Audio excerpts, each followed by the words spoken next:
company that I'm gonna talk about is Zoom. They actually didn't have a slogan, which I was surprised. It's like they've been a company for a while, but didn't have a slogan. But I thought something similar is delivering happiness. So let's get started.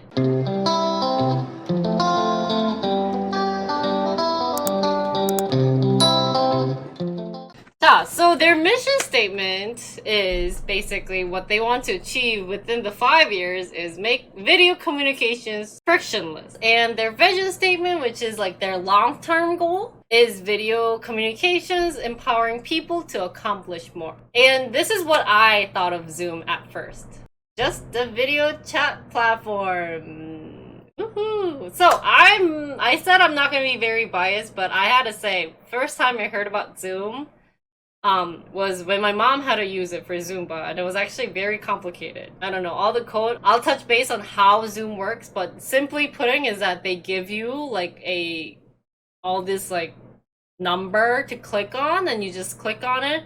They tell you that you are downloading it. Apparently you don't have to download it, but it was very hard to do it on the web, so I ended up downloading it on my computer, which I don't know if that was a good idea from all the news that was going on, but we're gonna start off with the founder, Eric Yuan. A little bit about his history is that he earned a bachelor's degree in applied mathematics in Shandong University of Science and Technology, and then he earned a master's degree in mining engineering from China. You can see that he worked at WebEx, which we will be talking about of how he got there. He's Cisco, and then he was some official member for maybe 2 years, and then he's the founder and CEO.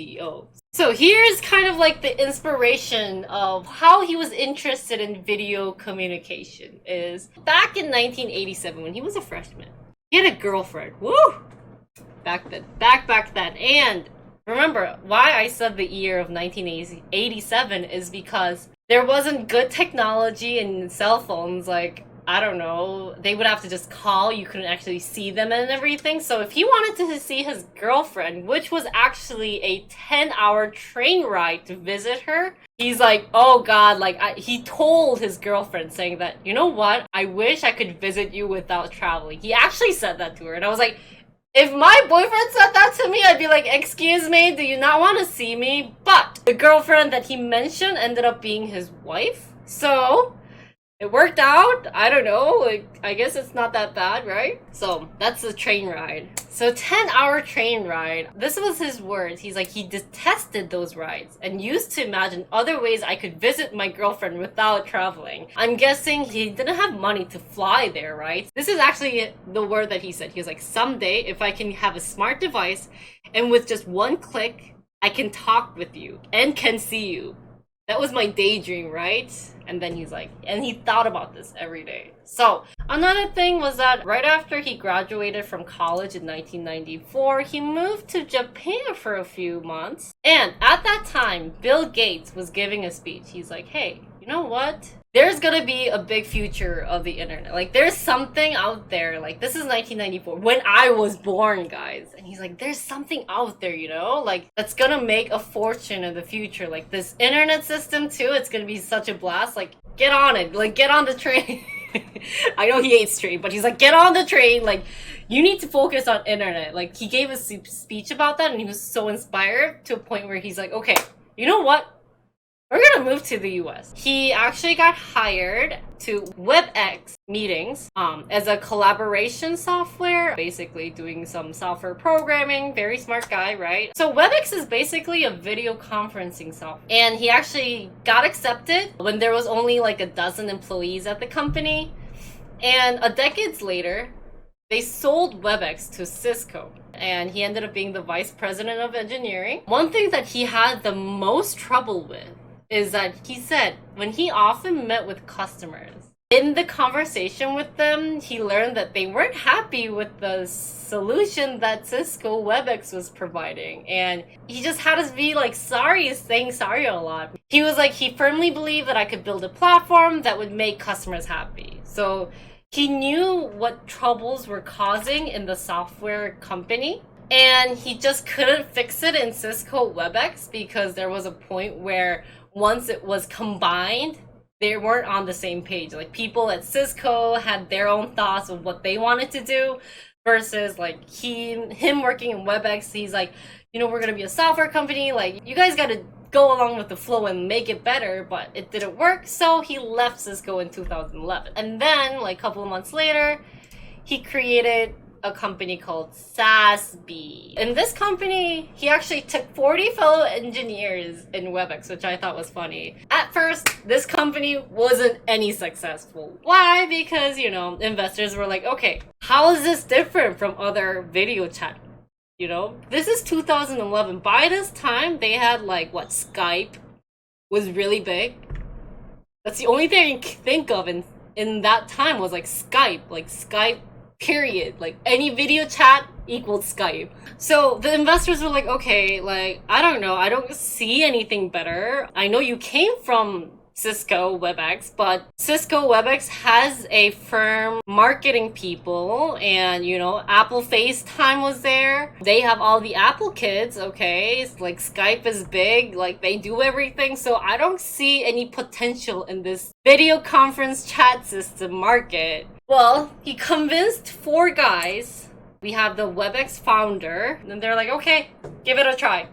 So that's how he started rolling with that 40 engineers from WebEx. So I guess all those 40 engineers must have not been satisfied with this product, you know, to a point where Eric was able to convince them to come on. 2012, we had a name change from this guy named Jim. His last name is very familiar because he's actually the cousin of Dan, one of the investors. And he's like, you know, I think Zoom's a good name. It actually came from one of the books that he was reading, and he's like, we're gonna keep it simple. Also in 2012, one thing is that they launched a beta version that could host conference up to like 15 video participants. So it wasn't that bad. It's like they started fresh. They had the 40 engineers with some money, paying them to create at least a platform that you can actually do video participants. So their first customer ended up being people in Stanford.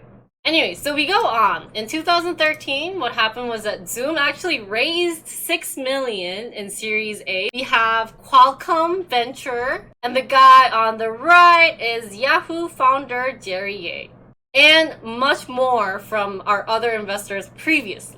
So here's what they say. They were like, they have the same high quality and it's easy to set up. It's run on all platforms, desktop and mobile, also in iOS and Android app, and it bumps up the total number of people to 40. So it's very like high quality screen sharing, all the marketing, yada, yada, yada. So they were able to raise 6 million.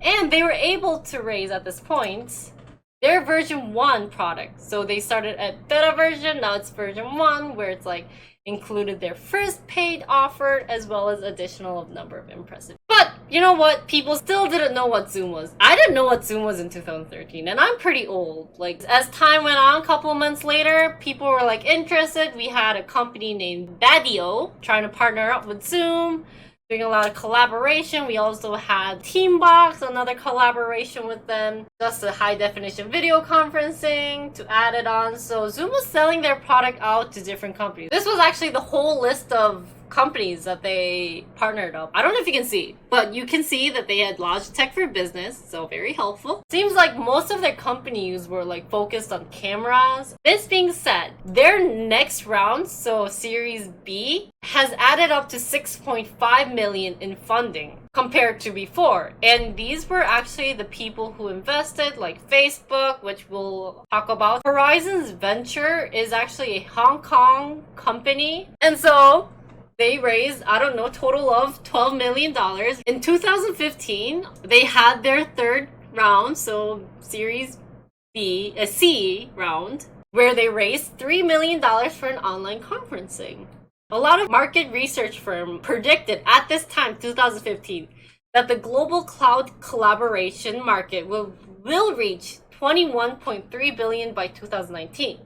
That growth coped with increased demand for easy-to-use solutions, create a rip opportunity for Zoom. But compared to me, which one thing that was kind of like a weird time, maybe, I don't know why they switched, was that Zoom named new president, Dave Berman, and board member Peter Gassner to become the part of Zoom team. One thing about David is that he's a former president of Ring Central. Didn't really know what that company was. So Dave Berman is a global business leader with more than 15 years experience building sales marketing. Now Peter has 20 years of experience creating some of the most widely deployed platforms in the enterprise software industry. So he's one of the Silicon Valley's top technologists. He also has like connections with people in Salesforce and PeopleSoft, which is like the most used software platform for a lot of companies. In 2017, they raised $100 million. Now they're at $100 million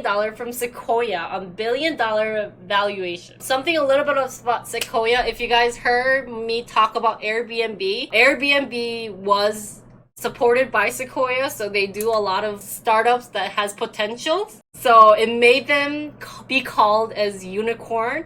And the reason why Sequoia decided to invest in Eric's Zoom was that he really liked his passion. Back in 2007, that's when WebEx was taken over by Cisco. They said that Cisco was purely a networking hardware company, and he says that Cisco team never understood WebEx or SaaS for that matter, and eventually tried to fold it into a social networking product. He also says that part of the problem with the WebEx core code, which he had written in 1998, he wanted to create a new video service on top of a modern cloud architecture. Another thing that they did was they did video conferencing for telehealth. So what telehealth is, allowing to do any like video interaction in hospital settings, so doctor to patient and those types of things. They also featuring an integration with the electronic health record system Epic. FYI, Epic is from Wisconsin.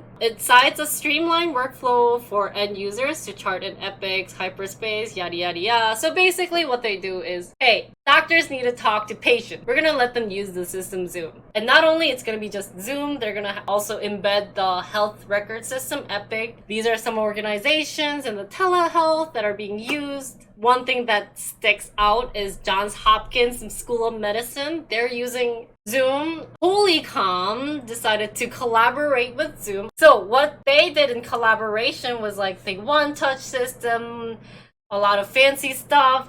In pictures, this is what happens. So Polycom basically is this old device. I'm guessing a lot of people have seen this. After they did the collaboration, it actually became a very fancy design of this. This I think I'd rather buy, right? I still haven't seen anyone use this old, like the new style, but you know what? I would be kind of interested in seeing the newer style, right? In 2018, 1 year later, Zoom had a Zoomtopia where they were talking about the augmented reality and the artificial intelligence, so AR and AI in the meeting. What is Zoomtopia? I got the 2019, I got the wrong one. But it is basically a conference for Zoom. I love this. On their website, there was a why attend. What is Happy the Humpback? I was thinking like, are they referring to like angel investors? Like whales were like the big money makers? Back to the topic, AI, what was happening? Well, Yuan says, regardless, the students see whatever the student sees. In seeing in AR, it does not require the students to have any special equipment. The AI that they wanted to do was the company also announced its first flirtation with AI in the form of automated meeting transcripts, eliminating the need for a note taker and creating a searchable transcript. Using AI, it converts all the speech from a meeting into text and even identifies each speaker. To a lot of Zoom fans, this was pretty cool. So in 2019, they did their IPO, which is basically last year. A little bit about it. Their ticker symbol is ZN, and they got as high up to closing out the day of 72% increase. Their highest was at 80% of $65. So in the first IPO, they raised $356.8 million after selling $9.91 million. Holy cow. Zoom in 2020, you can barely see the graph. I don't do any analysis, but from the time chart, because this is the whole graph, I just put in arrows. First arrow showing this is the start of their IPO, but you can see that it did go down. The reason why I put it at December of 14th is that that's when kind of like Corona started. But they started going up the first round. They had like an iffy thing, but I don't know, right now it's just like super hitting the up high. I have no clue why.